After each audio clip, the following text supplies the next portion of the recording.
Okay, in this video I'd like to go through the second half of test number 2, where the calculator will be permitted. Now, we did talk a little bit about this in class already for most of you that were in the building on Tuesday. However, I wanted to record this video in case there was something that you missed or if you needed some additional clarification on that. So here's the practice test in its entirety with all of the examples completed. In question 1, we're told that if a rock falls from a height of 20 meters on Earth, the height h in meters after x seconds is approximately this equation. So this function can tell us the height of the rock after a certain amount of time that passes. Now, in all of these questions, we need to show our work or explain how each answer is obtained. So what is the height when x equals 0? Well, the formula tells us exactly what the height is. So 20 minus 4.9 times 0 squared. That's easy to do without a calculator, is 20. We do want to make sure that we include units here, so we'll say that the height of the rock is 20 meters. And this would be a sufficient amount of work to display how this answer was obtained. Similarly with part B, we would need to evaluate h at 1.75. So some of you would again do the same thing. Substitute 1.75 into the equation. And we'll reach for the calculator and execute it. But another way that we can make this go a little bit quicker is by reaching for our calculator, creating a new document, and adding a graphs page. In this page, we'll write the equation. We had 20 minus 4.9 x squared. And now if we use the trace option, which was menu 5.1, we could type in the time, 1.75, and press enter. We can see here that our y value, or the height of the object, is 4.9938. So some students will use that option, and they may not even show this part because they didn't do this math on paper. We're using a calculator. But if you show me that you were considering evaluating h at 1.75, then I'll know that you did evaluate h at 1.75 using an appropriate technique. So at the very least, I would like to see this explanation and your final answer with units. But showing this intermediate step along the way is perfectly fine as well. Now, the height of the rock was almost 5 meters at 1.75 seconds, but we would like to know when is the rock, exactly 5 meters above the ground. Well, in this case, the height is 5, and the equation to calculate the height is still the same. We would just have to do what it takes to solve for x. In this case, it's not too bad. We could subtract 20 and divide by negative 4.9 and then take a square root, and you could use the algebra approach to solve that. That's perfectly fine. Another technique, if you're intent on using the calculator, however, is to graph a second equation. This time the second equation is going to be our target line. We would like to know when the height is equal to 5. So we can see that here, and we can find the time when that occurs by simply using the intersection command within the analyze graph. So that was menu 6.4. And we'll just look for the point of intersection here. So at approximately 1.7496 seconds, the rock is 5.0 meters in the air.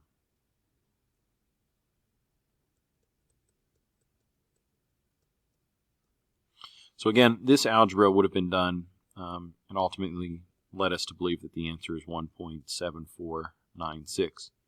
But if you didn't do the algebra and you obtained your answer by using a graph, I don't want you just to write the result here, 1.7496 seconds. I would like to see an explanation of how you obtained that result. And if you generate a sketch with, the components that you use to determine your solution, I think that would be a fine amount of work to show as well. Here we have the parabola from the function h of x and an arrow indicating this coordinate. would be sufficient for me to understand what you did to find this particular solution. So this is okay by me. When does the rock strike the ground? Well, again, if we use the graph as our technique here instead of algebra, because we don't know what type of equations we're going to see during the test on Thursday, it may not be this easy of a quadratic, but we would want to recognize that the rock is going to strike the ground when its graph reaches the x-axis. So this location here is found by using the menu options to analyze the graph, although I don't see the x-axis anymore, so I'm going to adjust the window here just a little bit. I'm going to set the window from about -3 to +3, and then we'll adjust the window to fit our y-axis. Now I can see the x-axis. So here's that point where the graph will reach the x-axis. So if I jump into Menu, Analyze, and select 0, I'll specify that I'm talking about the blue graph and not the red one. So I'll click on the blue graph and provide my guess. And here we can see that the 0 occurs at 2.0203.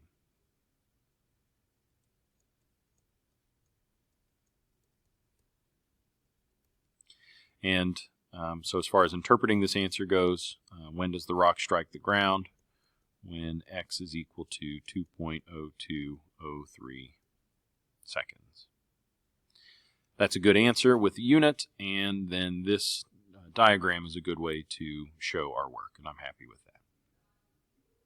So hopefully that helps you with question number 1. This particular question was a physics-style question where h of x represents the height of an object after a certain amount of time. But in question number 2, we see a similar question. We have h of x again, which is the height of an object, but not after a certain amount of time. X is the horizontal distance that the golf ball has traveled, so how far in front of the golfer the golf ball is. So it's a similar equation, but slightly different, and we're going to use it to answer some questions.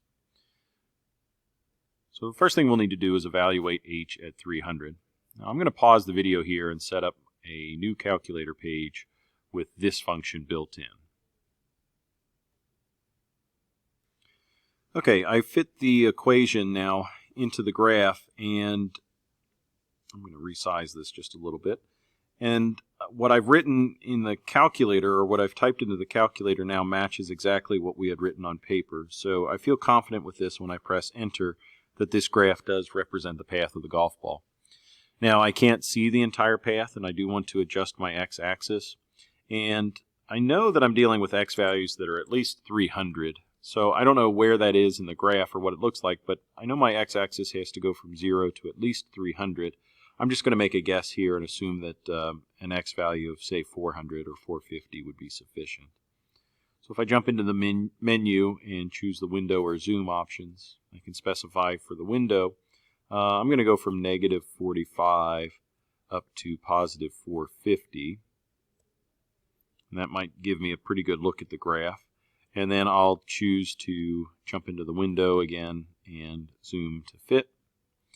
And now I can see a pretty good amount of that curve. I suppose I can extend it a little bit further, but I'll do that here in the event that I need to. For right now, I'll leave this alone. So to evaluate h at 300, again, we can use the trace feature. So menu 5, 1. And I'll just simply type 300 on the screen, and this calculator should locate this coordinate. With an x value of 300, the y value is 129.5858. So there's no real math to show here because we used the calculator, but this is enough explanation for me to understand what you did to obtain the result. You're telling me here that you substituted 300 into the equation h of x. Now this is feet, not meters this time. And as far as an interpretation goes, we might say something like this, that the ball is 129.5858 feet in the air when it is 300 feet in front of the player.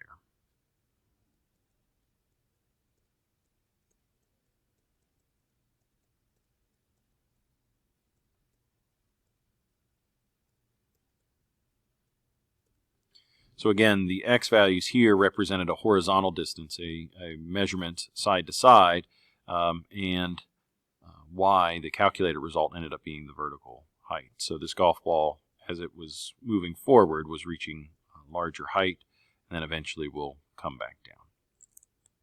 So I think that's a good answer for part A. For part B, it's kind of a weird way to write this. A tree that is 150 feet tall is positioned in the path of the ball.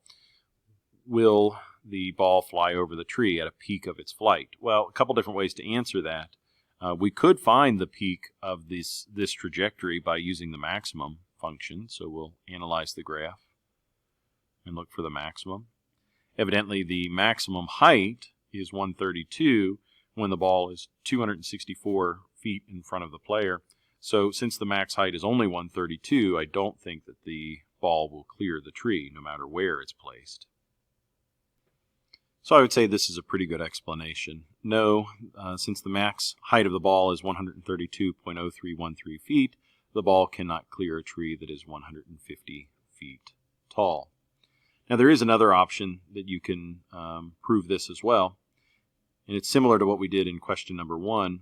If we press the tab key and graph another equation, y equals 150, you can barely see it across the top here. So if I choose to zoom to fit, let's see, well, that didn't show up any better, but I'll slide this down a little bit. You can see that our target line is 150 and the height of the ball never quite reached that.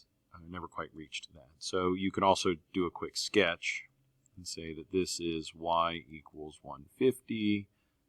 This curve might represent h of x, and we'll note that these two never reach. Two graphs never meet. And that would be another way to explain why the golf ball will not clear the 150-foot tall tree. The height of the golf ball never quite reaches 150 feet. All right, moving on. Now this is a bit of an interesting question. The concentration C in milligrams per liter of a medicine in the bloodstream X hours after being administered is modeled by this function. Now you don't have to be a professional in the health field to understand what's happening here, but hopefully your understanding of function behavior should be able to interpret this. But C stands for concentration, how much of the medicine is in the bloodstream, and X is the amount of time that passes after you take this medicine. And it's going to follow this particular curve. The first thing that we have to do is obtain the average rate of change from 0 to 2, and we should recognize with all the practice we've done with average rates of change that we simply need to evaluate the function at 0 and evaluate the function at 2, subtract those two results, and then divide by the difference of the x values. Now, certainly we could open up a calculator and evaluate this function at 0 and then evaluate the function at 2, obtain those results and divide. But there is a quicker way, and I would expect you to do this on the test this week. So I'm going to close this and not save, and I'll create a new document. I'm going to start with the graphs page again, and I'll take the time to enter this equation here now. Okay, that equation was quite lengthy, so it took me a minute to enter that in there. But on a standard graph, this is what it should look like. Now, I'm really kind of interested in what's happening here at time 0 going up to here, which appears to be about time 8. Yeah, I think this is 10 at the end, so time 8. So I'm going to jump in here to the menu and fix the window to exist between 0 and 8. And then we'll fix the y-axis to fit that data. So window, zoom fit. There we go. So we can see how the concentration increases, and then it declines almost linearly, it looks like, and then it starts to tail off at the end. So that's what's happening with our concentration over time. Now the graph of this as of right now isn't real critical, because if we jump over to our calculator page, and I just pressed Control-Dock to create a calculator page, this is where we can calculate the average rate of change, or the slope between 2 points. The graphs page stored that equation as f1, so if I say that I'd like to evaluate f1 at 0, and then subtract that function f1 evaluated at 2, then I can divide that by 0 minus 2, and this expression in the calculator now looks an awful lot like the expression we had written on paper. So when I press enter, I see the result is 0.336. So there's our average rate of change. And we do want to know what our units are for each of these components so that we can establish the unit for this final answer.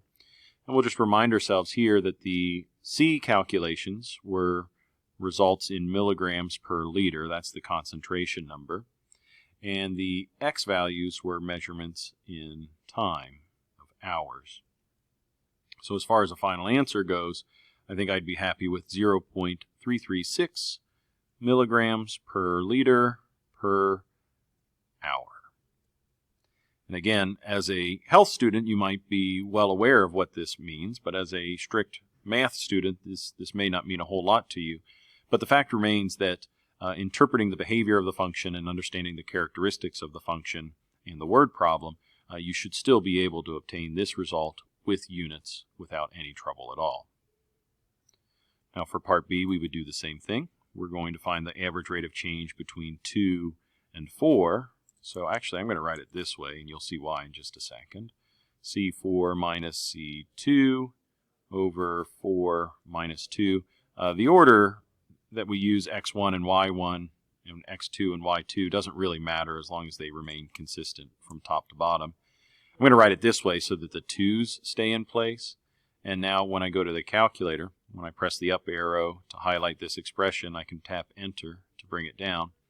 And now I only have to change the number in this position. I'll leave 2 where it is, and I can produce the same result. If I had placed a 2 and then 4, and then 2 and then 4, I would have also gotten the same answer here, negative 0.92.